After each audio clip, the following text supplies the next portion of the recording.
Assembly సాక్షిగానే KTR గారు అన్నారు, గోపీనాథ్ గారి గురించి మాట్లాడిన సందర్భంలో, ఊపర్ షేర్వాణి అందరు పరేషాని అని చెప్పేసి. అంటే అలాంటి మాట వాడారని, ఇలాంటి ఇంట్లో ఉంటున్నారా, ఇంటికెళ్ళి కూడా చూసామని చెప్పేసి కూడా అన్నారు ఆయన.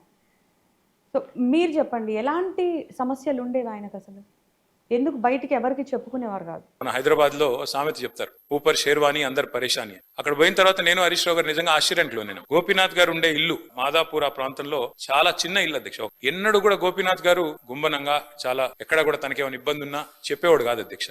అక్కడ పోయిన చూసిన తర్వాత వాళ్ళ ముగ్గురు పిల్లలు 20, 21, 22 ఏళ్ళు ఉంటాయి. ఎవరు కూడా ఇంకా పెళ్లి అవ్వలేదు, సెటిల్ అవ్వలేదు. వాళ్ళని చూసి బాధపడ్డాం. తర్వాత ఇల్లు చూసి కూడా బాధపడ్డాం, ఇట్లా ఉన్నారా ఈయన ఇన్ని రోజుల్లో. ఎందుకంటే ఎప్పుడు ఏ ఫంక్షన్ వచ్చినా బాగా లావిష్ గా ఖర్చు పెట్టేటోడు అధ్యక్ష. ఊపర్ షేర్వాణి అందరు పరేషాన్ ఎందుకన్నా అంటే, ఎక్కడ కూడా తెలియనియలే మాకు ఈ కష్టం ఉందని కానీ ఇంకోటని కానీ. తెలంగాణ ప్రభుత్వం ఆనాడు బతుకమ్మ చీరలు అనే కార్యక్రమం ప్రారంభించినాం అధ్యక్ష.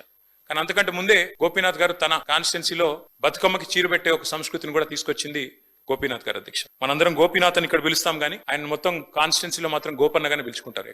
అట్లాంటి సింహంలా బతికిన మనిషి నేను ఈ బయటికి రాకూడదనే ఎన్ని పోగొట్టుకున్నా కూడా దిగమింగుకొని ఉన్నారు. కొంతమంది అనేవాళ్ళు నన్ను, సార్ అట్లా చేస్తా అంటే నువ్వు కూడా ఏమి అనవా, ఇంట్లో ఆడాళ్ళు ఊరుకోరు కదా అట్లా అని. కాకపోతే నేను ఎప్పుడు ఒకటే చెప్పేదాన్ని, ఈయనకి అన్నీ తెలుసు, ఎప్పుడు ఏం చేయాలో తెలుసు. మేము ఎప్పుడు ఏదో చెప్పము, దేనికి అడ్డు చెప్పము.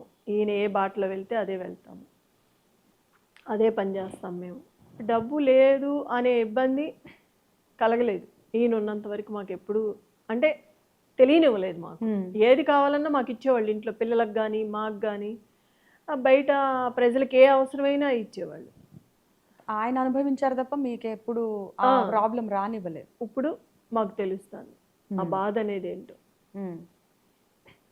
ఇప్పుడు కూడా నాకు కూడా ఆయన బాటలోనే వెళ్తాను. మాకు డబ్బు కావాలి అనే ఆశ లేదు. అంత ఆశ ఉంటే ఈయనకి ఎప్పుడో అడ్డు చెప్పేవాళ్ళం.